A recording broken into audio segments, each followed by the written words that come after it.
Welcome back to the podcast, everyone. Today I'm with a Seattle artist who just released his latest project. It's called A Day in the Life. It's my pleasure to introduce BlkSknn. What's up, y'all? Hell yeah. So with the name with BlkSknn, I think it's a pretty straightforward why. Yeah. I'm definitely black. There we go. So how long have you been making music now, man? Now it's been like 5.5, almost 6 years. So it's still kind of the start almost. Like this is when things start getting for real, you know? Dude, you have some pretty some pretty dope connections in Seattle. Like when I've been doing this podcast for like 2 years now, and you're definitely one of the first artists I've even ever heard of.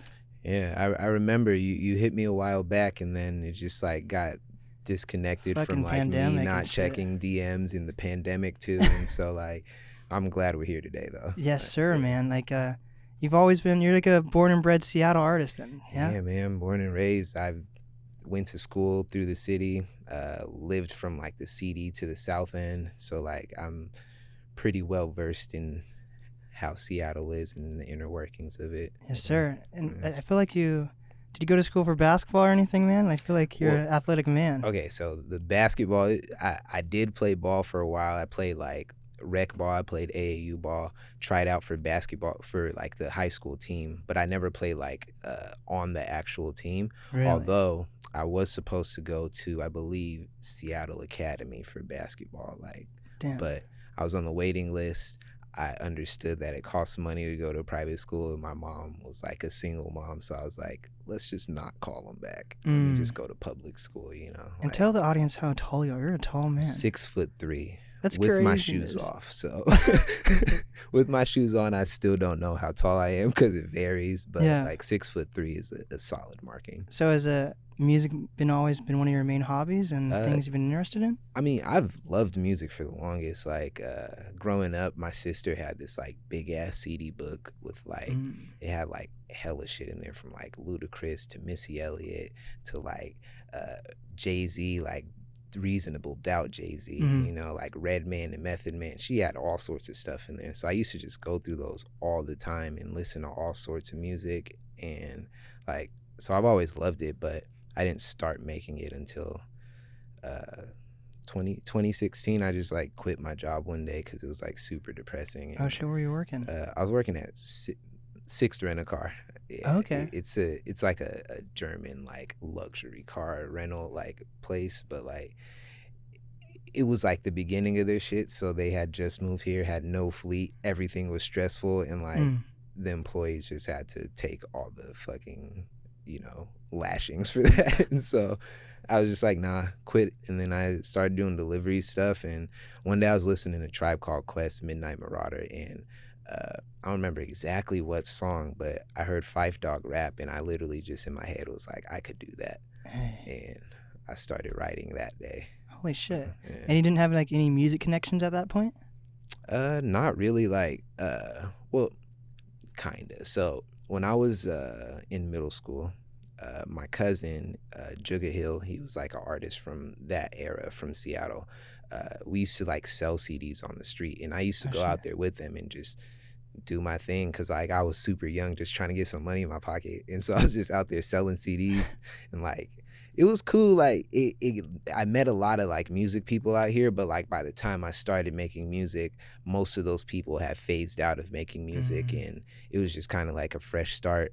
Although a few people kind of knew who I was, it was really just a fresh start when I started. Damn, how old were you when you first started? It was 2016. I was 21, I think. Oh shit. No, there's no way, because I'm 20. Yeah, actually 21, because I'm 26 now. So. And it just really just popped out of nowhere. Yeah, like I've always like loved music. I loved words. In like third grade, I had like a 10th grade reading level, so I was like always just in love with the words. Like I can look at a word and like break it down and figure out what it means without looking at a dictionary. You know, like, and so like that mixed together is like hip hop. It would be the best genre to to step into.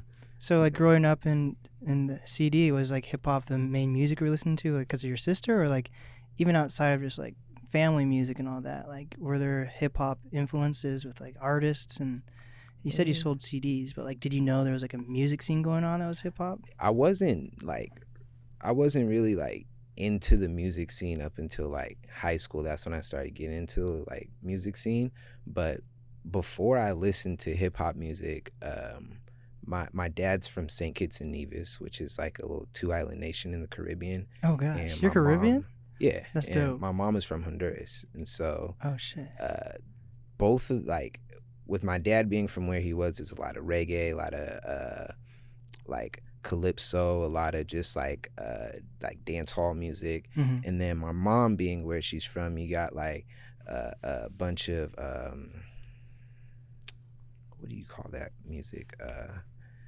You got reggaeton, you got like bachata music, you got like she's from a specific group of people in Honduras called Garifuna people, and they have their own type of music. And so like I've just been around so much different stuff, and like I was into like jazz music too, so I would listen to KWJZ when it was like a real thing on the radio, and like I just love music, bro. That's so, crazy. Like, so how did your parents meet? Like, because those are completely different places, right? Yeah, I think they met in New York, because that's where they moved from when they moved, like when they migrated to America. They moved to New York, and my mom lived in, I think my mom and dad lived in the Bronx, and that's where they met. And then they moved to this side after they had like their first 3 children, I believe. Wait, how many siblings do you have? I have 9 siblings. Oh my god! Yeah, I know. So there's 10 of us. It's a lot, man. It's a lot. Yeah. Does your mom and dad each have a lot of siblings as well? My mom's got 24. I think my mom's got 4, and then my dad's got 1 sibling. How the fuck did they pull out 10 then? Yeah, I don't know, man. I think my dad just like wanted a tribe of people, or like, so Tribe Called Quest. Yeah, man. Here we are now, 10 of us. So where are you? Are you like the middle child, the youngest child? No, I'm oldest? 3rd from last. Oh shit. Yeah, so there's 2 younger than me. Both of them are like pretty artistic. Like, I think the artistic gene like bit like at me, and then just went to the last 2, and then, you know, like my older siblings are kind of artistic, but they never like stuck with it. I'm the only one who just like kind of stepped out of the box and decided to just do it for real. Are any of your siblings still in school then, or? No, actually, my older sister goes to St. John. Oh. So she's the only one still in school. So how old's the youngest and how old's the oldest? Oldest is 32, I believe. Damn. Maybe, yeah, 32. Youngest is 21. That's crazy. And are you guys all in Seattle or spread out? Nah, most of us are here. Not like in Seattle, but like further south, like Federal Way, like Auburn. My younger sister is in like North Carolina, and my older sister that goes to St. John is in New York. Got it. Other than that, we're all here. So is there more boys or girls in the? Split half and half, 5 and 5, man. It's like super random and like a rare situation to have there. That's like wild. So many people and have it split right down the middle. It's pretty crazy. Did you guys all go to the same like elementary school through high school? Once you moved to Seattle, at least. Yeah, for the most part. I was the last one to go to the same schools as everybody else. My 2 younger siblings went to. I don't remember what the school. Oh, it's like the Taft School. It's like the technological school in like Federal Way, I think. Okay. They went there, but I was the last one to go to the same schools as everybody. You know, Leshigh, Washington, and Garfield. Okay. Like, those are the 3 schools. We used to live like down the hill from Garfield. Okay. You know, before gentrification and whatnot. Gentrification's real in Seattle. Yeah, it's completely different than I remember, but I like to do things that keep it, you know, that keep it Seattle. And what's that? Like just, you know, smoking weed by white people outside, you know, just to kind of make them feel a little uncomfortable. You know, I like playing my music really loud in white neighborhoods. I like to just take walks sometimes, and it seems like it bothers a lot of those people in the neighborhood, so I just do it anyways. You know, sometimes I do a little day drinking outside, you know, nothing crazy, just wine, you know, but yeah, I just be fucking with white people. Got a name they're like cool, BlkSknn. but like sometimes I just be fucking with them. Damn, that's crazy. So are you completely like half and half, like half Caribbean, half Honduras? Or is it, how do you say it? I guess Honduras is the place. You're Honduran? Honduran. Some people say Honduran. Some people say Honduran. I honestly don't know which one it is, but it is what it is. So that's a tough question because I also think I'm like part Guatemalan or some shit. Oh, shit. So like I got to do that ancestry thing. Mm-hmm. That's what I got to do. Yeah. Like, yeah.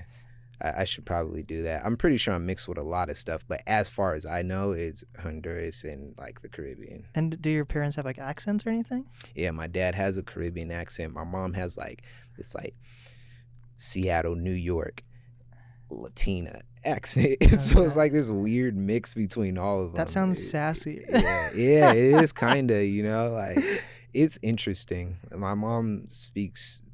Yeah, her accent is super weird, but like I think it made for like me being able to understand like people with different accents. Yeah. Like if I walk into a convenience store and it happens to be an Asian person and they happen to have a heavy accent, I can understand them easier than somebody who is just like American black. Yeah, that's a good point. So like I think that's helped a lot with the different accents. My grandma had a crazy like Caribbean accent. It was wild. Like, that's so you think Seattle has an accent? Yeah. I think we accentuate E's. Okay, like give an example. Like hella. Like people say that really hard, and like I just say yeah, like that. I just did the E hella hard for no reason. So like I think Seattle is big on that. I think that's about it. Other than that, it's like I think it's a force when people try to like make an accent out of Seattle. Like that's the only thing. That's crazy. Yeah. So you started releasing music, and then what was the next thing? Like when did you start linking up with artists, or what was the next step after writing down music? When I first started, it wasn't necessarily to like perform and stuff. I was just kind of like writing music and putting it out. And then like I got booked for a show by Old Milk. He used to be in a group. I'm not going to say the name of it because I don't know if he wants anybody to really know about that. But he used to be in a rap group. They booked me for a show. And then I found out he made beats.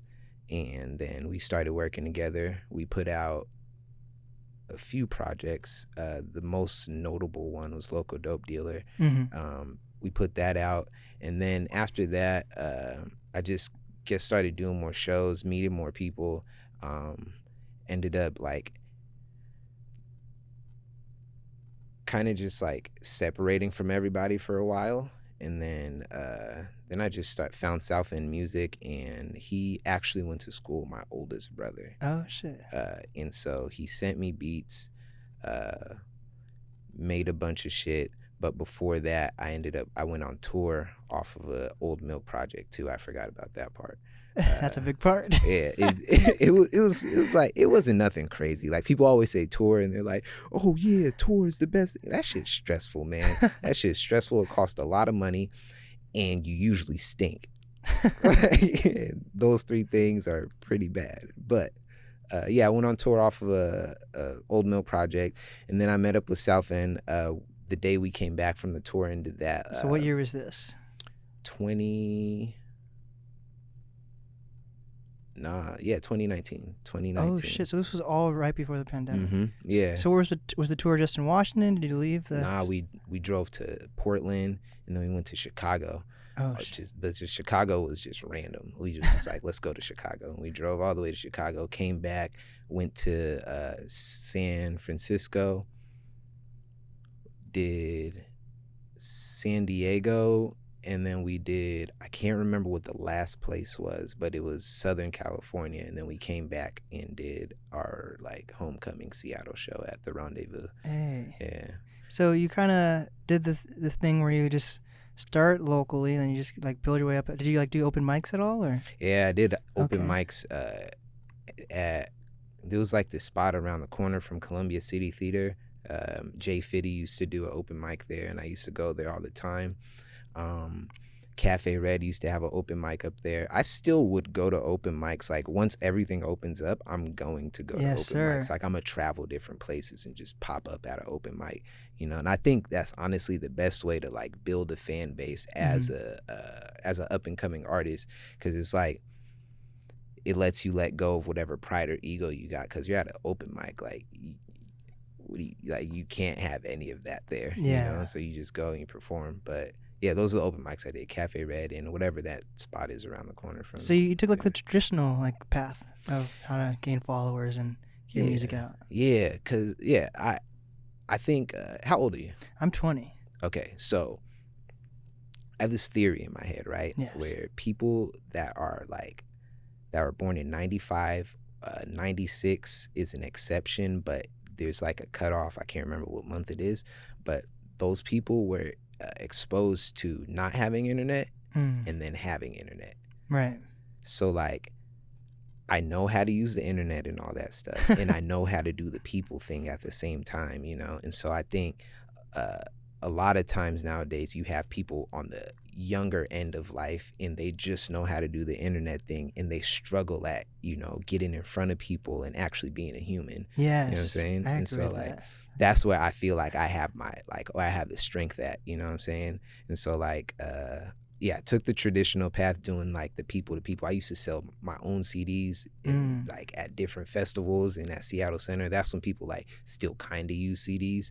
Like now they don't, but right. I used to do that, did the open mics. But then I also, you know, decided to learn how to do like all the, you know, placing ads and making sure you pick your proper demographics, figuring out who your demographic is, you know, and like making sure that you know how to direct your stuff towards them so that you actually get a return off what you're doing online. And there's still some stuff I'm figuring out. Like I'm no expert by no means, but that's where I feel like I have my upper hand. Like I can do both, you know? Is it important for you to like feature on other people's projects, or? Not really for me personally, because like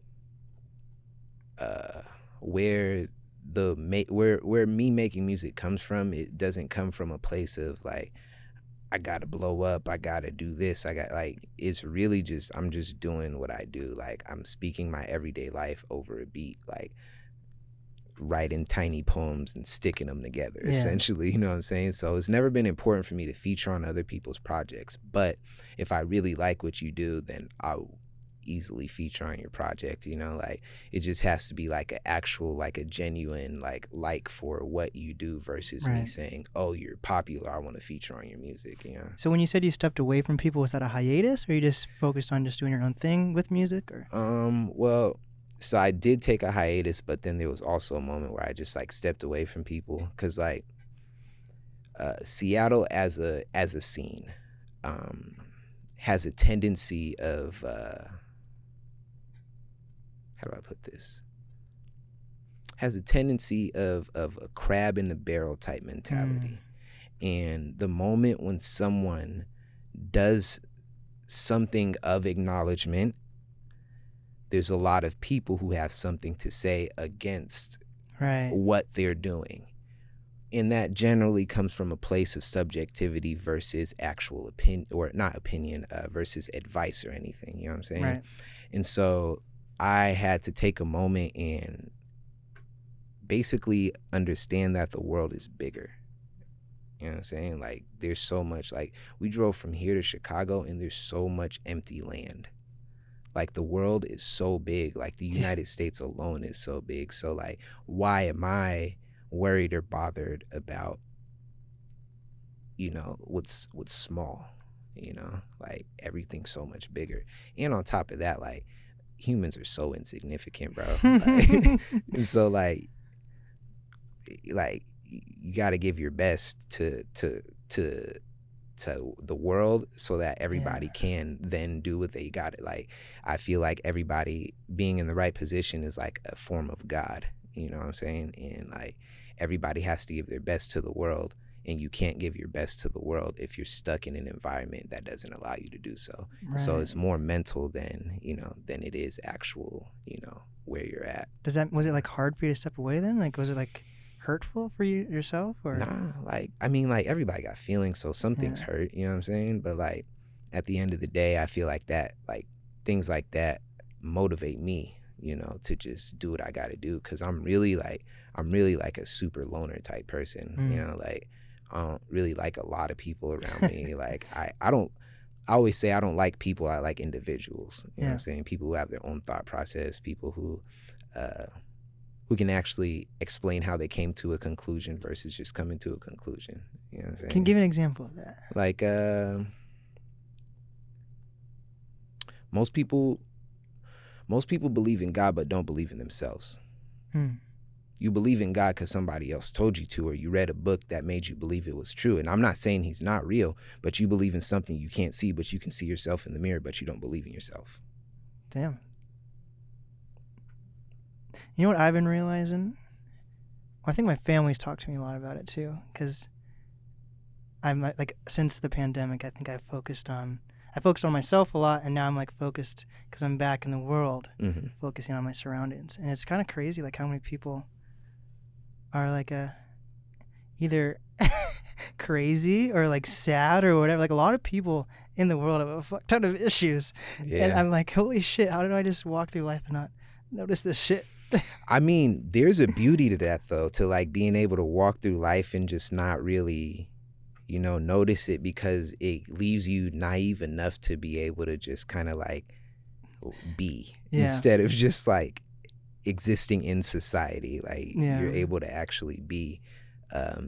My friend sent me this thing about heroism and how there's like different types of heroism, and everybody finds heroism in like specific things they do, like their job or their religion or and just anything. They'll find heroism in that. And like the best way to be okay with how the world works is to understand that everybody is insignificant, and at the end of the day you can't be a hero. You just gotta be like, damn, you can't save everyone. Like that, you can't. And like at the end of the day, I think it's like a lot of people will realize things like that eventually. It's just like a timing difference for everybody. Maybe some people never will. Maybe I'm wrong. I don't know. Where do you find your heroism? That's a good question.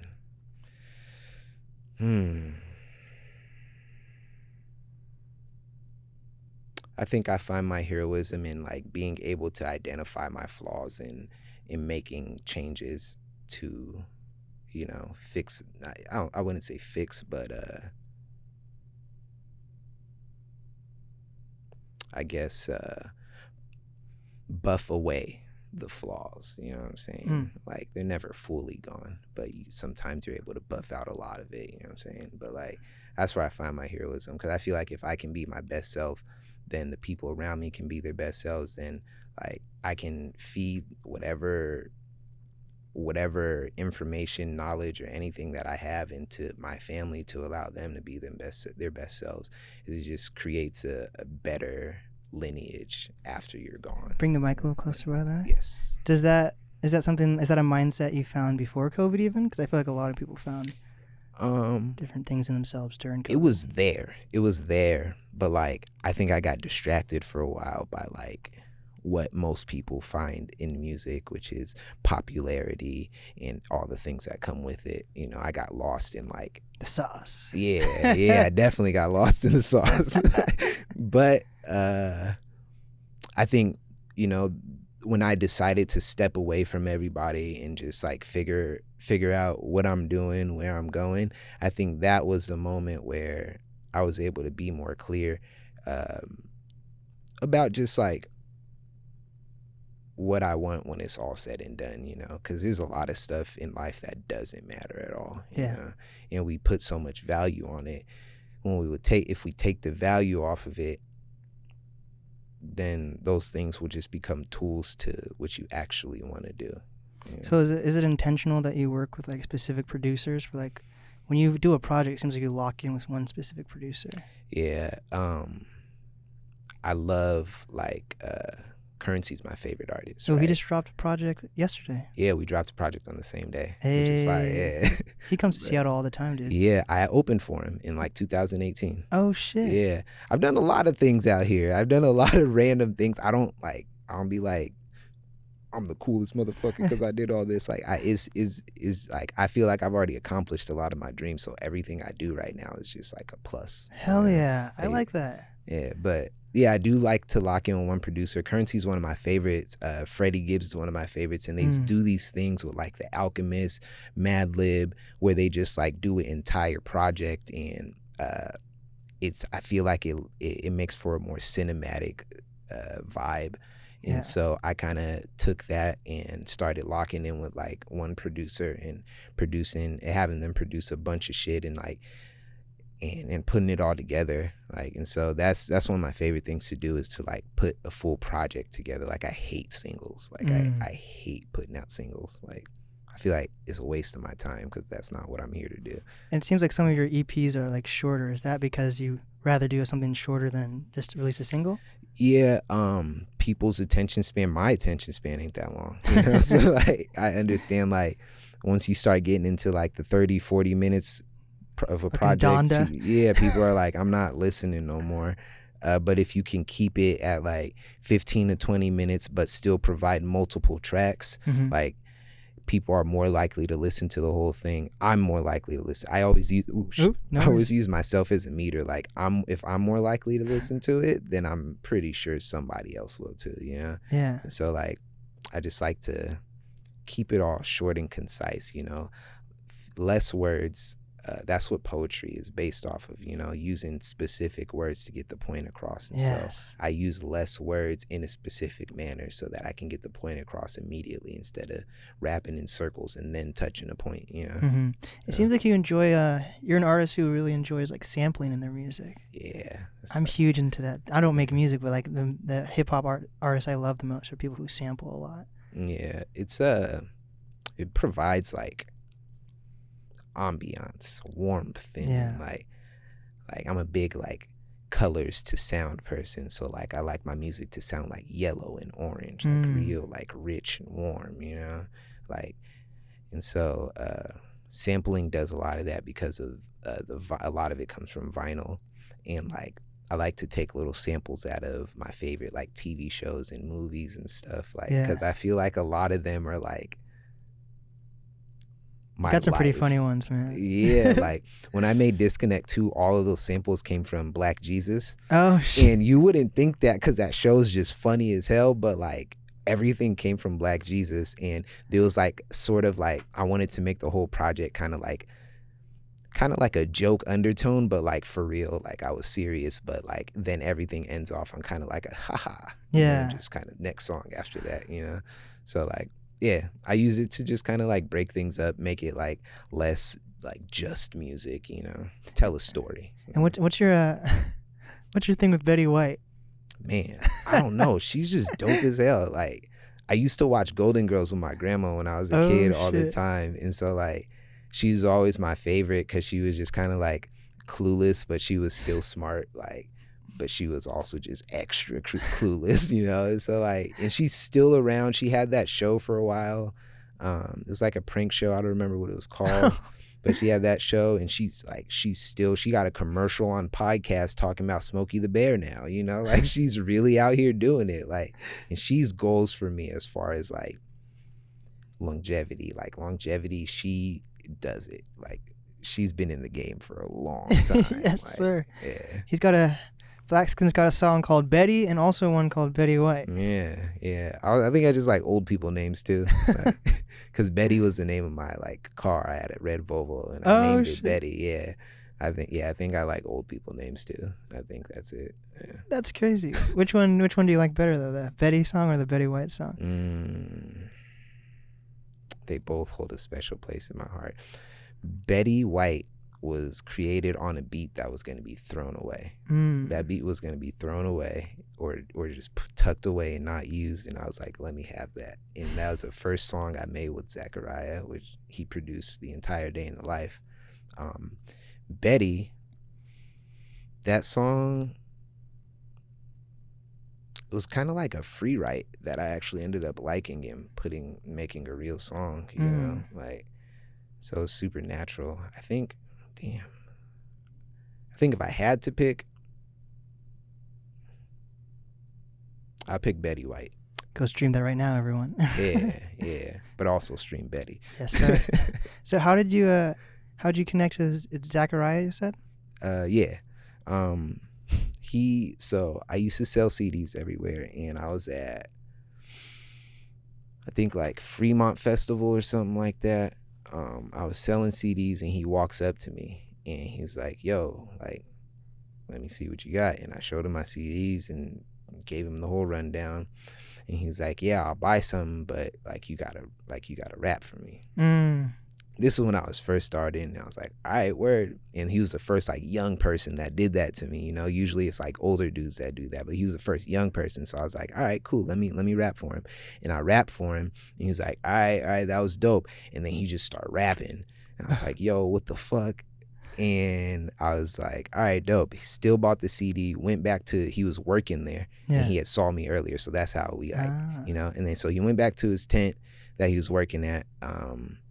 And then after that, like, we just got in contact online. Then we started hanging out, and we just were super similar. So we just kept hanging out, and that's like my brother now. Like, damn, like, he's a dope dude, like super dope dude. So this was a long time coming project. Yeah.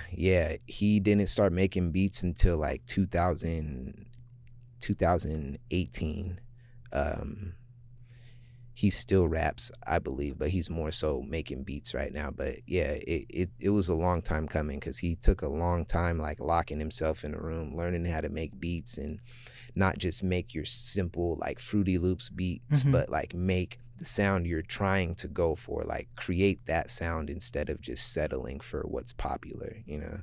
And yeah, and that's how it came together. Like it's been 5.5, almost 6 years, you know, and here we are now. Hell yeah.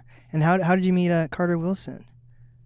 Carter Wilson, I think he just booked me for a show one time. Shit. Yeah, and then we were just cool after that. He was a super creative dude, and I just I like how he puts his visuals together. The visuals and his sound always matches perfectly, and if it doesn't match, it doesn't match on purpose, and that was the point, you know. Like, and I like people who are creative like that, who can who can just match their visuals to their sounds. And yeah, he's just a super dope dude. We ended up just doing a bunch of shows together, and we just like stayed connected after that. Hell yeah. I met BlkSknn, how long was that, like a month ago now? You performed at Throwbacks that's Northwest. That's when we like actually like formally met. Yeah. And Carter was actually one of my first guests. He was I went to a Code of the Friend show, and he was opening with them with all his brothers, because he has Tim and 2 other brothers. And he's like a returning guest. He's been on the podcast twice. So like we stay in contact, and that was cool to finally meet you through Carter, basically. Yeah, man. Anybody Carter introduces me to is a good person, so I'm glad to have met you. Yeah. Yes, sir. So how long overall has this project taken, like, to make? It was written in the middle of quarantine. I had the beats for a while. I just didn't really do anything with them. I was trying to figure, like, there was a lot of stuff in my life I was trying to figure out. Wrote it in, like, honestly, like 2 weeks, like fine-tuning all the lyrics themselves, like wrote it really quickly. It just kind of came natural once I turned the beats back on again. And then mixing was the longest process on this. It took almost like a month and a half, 2 months. Poison Jams, he mixed the whole thing. Yes, sir. And then, yeah, it's so all in all, like, I mean, if you count from writing till now, it's probably been like a year, but actually working on it's been like 4 months, I would say. Damn. Yeah. Do you know Bryce Bowden? Why does his name sound familiar? He's a returning guest on the podcast as well. He's dope. He his last project he just released. Oh fuck, when did he release it? He released it a couple months ago. It's called Future World Changer, and Poison Jams mixed and mastered that too. Okay, I probably met him. So I'm good with faces, bad with names. He's a white rapper. Probably met him. Yeah, I probably met him. Yeah. So what artists in Seattle do you usually like surround yourself by? I'm a loner, so there's not a lot of them. But say like Carter Wilson, Evie. I don't know if you've heard of him yet. He's pretty dope. He reminds, I would say, if you like Burner or E40, he's a good person to listen to. Oh shit. Let's see, Charlie Cash. She's a great musician from out here. Oh, I think I've seen her perform. Yeah, she's pretty dope. Will Nova. Okay, yeah. He's about to have a show. Yeah, I think we got a show on the same day. I got a show in Bellingham that day, so I don't know if I'll be able to make it, but who knows? If something cancels, we'll see what happens. It's COVID right now, so. So have you done a pretty good job of making like a solid fan base? In Seattle, yes. I would say that it's a solid fan base,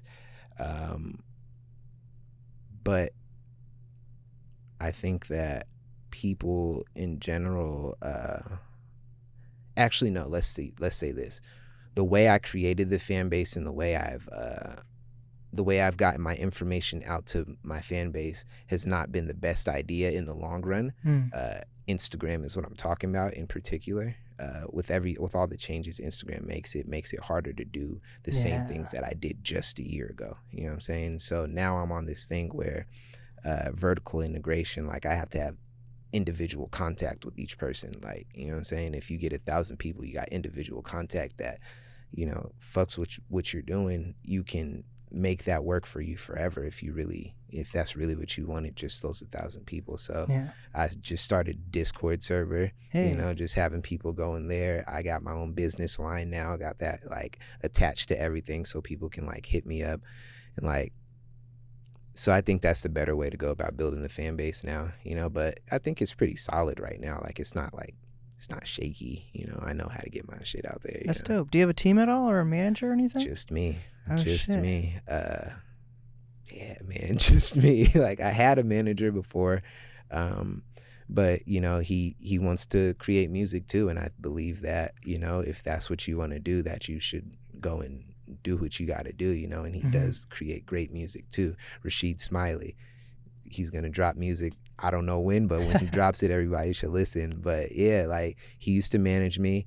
He, you know, stepped away to go and create his own music, and since then I just been, you know, like figuring out all the back end stuff. Like it's been fun learning all this new information, how to market things properly, learning about ads, learning about how ads actually work, because I don't think people understand how, like. Can you give an example of how that works? Like, so you got an ad and you got your budget, and basically every eye on Instagram, everybody, like whoever's placing ads is bidding for a second in front of your eyes. And if somebody comes with a bigger budget, they're going to outbid you. Like they're going to outbid you. So there are smarter ways to go about things than just promoting your stuff on Instagram. Wait, so if you're only spending like $5 on an ad versus someone that's spending like, let's even say like 100, do you think the person with 100 has a better chance? Yeah, much better chance. There's people out there that put millions of dollars into ads on Instagram alone. Jesus. So like people got to understand that's what you're competing with. What you're not competing with is when you create good music and you find genuine, authentic, organic outlets and you send your music to them. It's that simple. What are some examples of those outlets? You got Represent Radio in London. You got LNDBRS, I believe. I don't even know what that fucking stands for, but it's some random London shit. You can also do simple things like going on fucking Submit Hub. Okay. Like you can find a bunch of blogs and whatnot from there. And then you have, there's a new one that I just picked up. Here, let me open the phone, because Yeah, that's where all the no stuff worries. is at. Do you think it's important to like find like Seattle outlets? Like, do you think Respect My Region or like KXP? Well, do you think, not even from like a rude way or anything, do you think those outlets actually help boost people's music, or is it better? Is it just better at having more eyes on who you are? No, I mean, I think it does help. I've had music on KEXP. I think, like sometime at the beginning of my career, I had a write up with Respect My Region. But what I also believe is that if you hyper focus on the small things, you don't ever get the big things accomplished. Right. So I'd much rather reach out to a blog from Chicago that's got like a couple thousand followers that like fucks with genuine music, is going to actually push my music, versus a blog or a station that's already established, that's going to grab the artist that's more established than you. Yeah. You know what I'm saying? Yeah, like, yeah. there's a way to play these things, because at the end of the day, if you're from here and you learn how to market yourself outside of here and actually grow a fan base outside of here, Seattle will claim you regardless. They will put you in the forefront. They will put you on these blogs and put you on the sites. And that's with any city. Damn. You know what I'm saying? And so point. I think people play a backwards game by trying to focus on where they live or their hometown. Like, it's beautiful to be a hometown hero, and I understand why everyone wants it. I get it, but it's not gonna be everybody. Yeah, that's a good point. Like, if there's a specific podcast episode I want to promote, if it's like with a bigger artist, I actually I post on like Reddit and find like Reddit threads. Yeah. Yeah, that's a good point. Like, one of my favorite guests, his name is Joe Jazz. He's from the UK. Okay. And he won, what was it called? Vans Musicians Most Wanted, like the sneaker store, Vans, or skateboard store. Wow. They have like a what is it? A contest. Mm-hmm. And each year, like a different artist in the industry like promotes that contest, like hosts it. I mean, so like last year it was Anderson .Paak. So we got to Anderson .Paak like reviewed his video and everything like that, and it's really dope. But he found me because I was promoting a clip with, do you know who Django is? Yeah, I like him. Yeah, he's dope. Yeah. I was promoting a clip with Django where Django is like, I saved JID's life, because basically JID was like in the middle of the road at the Crocodile, and this car almost hit him, so he had to like pull him away from the getting hit by a car. Wow. And I just posted that like 30-second clip on Reddit, and then Joe Jazz saw that all the way from the UK, because I posted under like JID, and that's how I got that interview with Joe Jazz. That's dope. And that you're 20 years old, that was some smart 20-year-old shit right there, man. Like, I commend you for that, because you know how to use the internet, and that was the proper way to use the internet. Like that, and I think that is a perfect example of what most artists should be doing, you know? Yeah.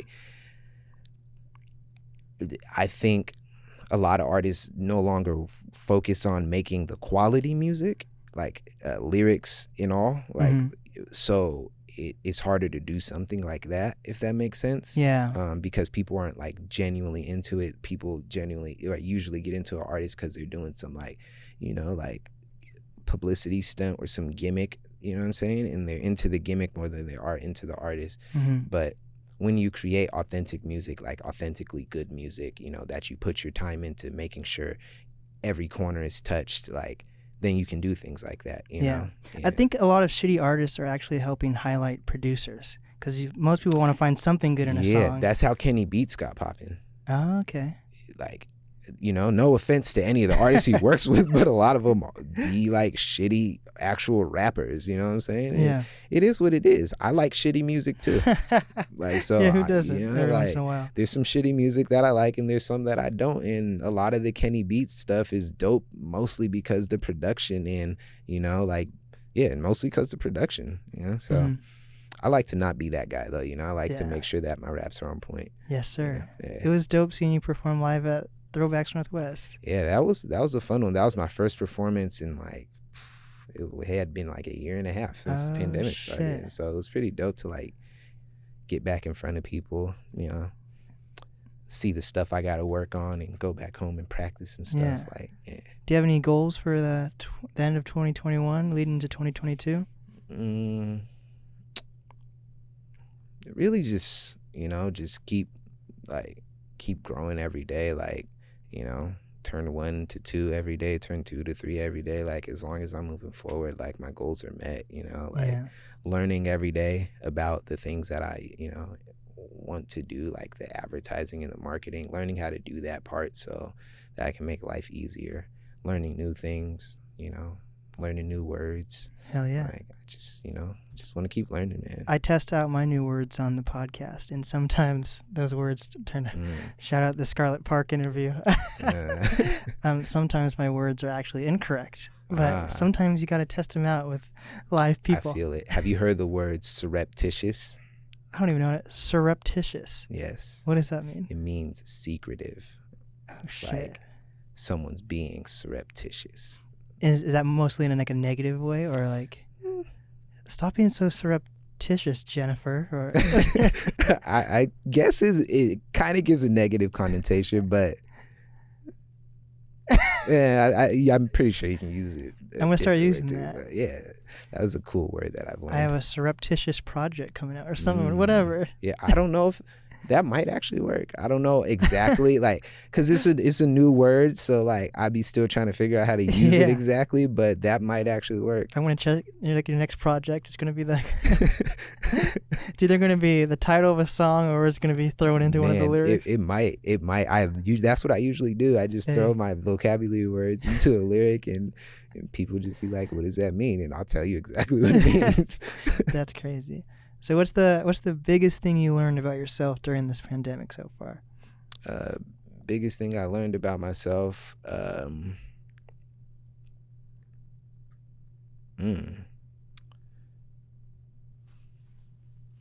think the biggest thing would probably be like that I don't actually care about much, like about a lot of the things people usually care about. Like, I realize that I don't actually care. Like, you know, like people, or not that I don't actually care. Like, I'm not gonna make a big deal out of shit, you know, just to make a big deal for attention and shit. Like, and I just learned how to like be to myself and, you know, kind of like embrace the true loner side of myself, you know, like, yeah. So I think, I learned that I'm an extra super loner. It really. And what have you learned about the world? That is huge. It's huge. I put out Disconnect 2 during the pandemic and sat in my house and was able to get that all the way to London. Like, hell yeah. The world is huge, and you don't have to actually move your feet sometimes to get to somewhere else. That's a bloody good record, or whatever. That's not even a London accent. That was terrible. Bloody hell. I don't even want to try. It's gonna be bad. That's crazy. Well, what's your favorite song off your new project? Favorite song off the new project? Sonically, Gouda and Brie. Content wise, Soliloquy. I think it came out yesterday, right? Uh-huh. And like the streaming services already pushed Soliloquy like to the top of your. Yeah, that one. Okay, so that one was like, I was kind of scared to put it out because like I was in the choir from like in elementary school from like kindergarten to 5th grade. Oh, so I have like a tiny amounts of vocal training, and so I try to use that to my advantage, and I do this like sing rap thing sometimes, and like I did that on Soliloquy. Like, very tasteful though. Yeah, thank you, I appreciate it.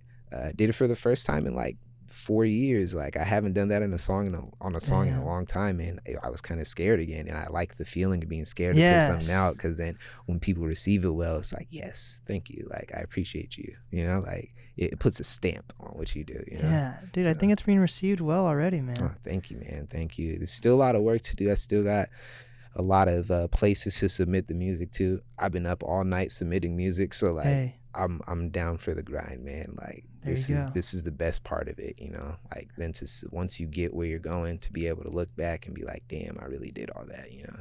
Like, be able to forget about dope shit you've done, like, and just be like, oh, I did that. Like, I forgot. You know, that's pretty cool. Mm-hmm. Up all night and then on the NAST podcast. Exactly. You know, nothing better than that, man. nothing better than that. Hell yeah, I'm happy we finally met, man. Yeah, me too. I like the setup here. Thank you so much. Shout out Third Wheel Podcast Studio. Yeah. If you ever want to create a podcast, man, I produce them. So let me know. We got to talk because I actually have an idea. Oh shit, bro! Yeah. I'm producing an artist podcast. I don't know if you've checked out Sam LaChow's podcast, but I seen that. I produced that. Yeah. Okay.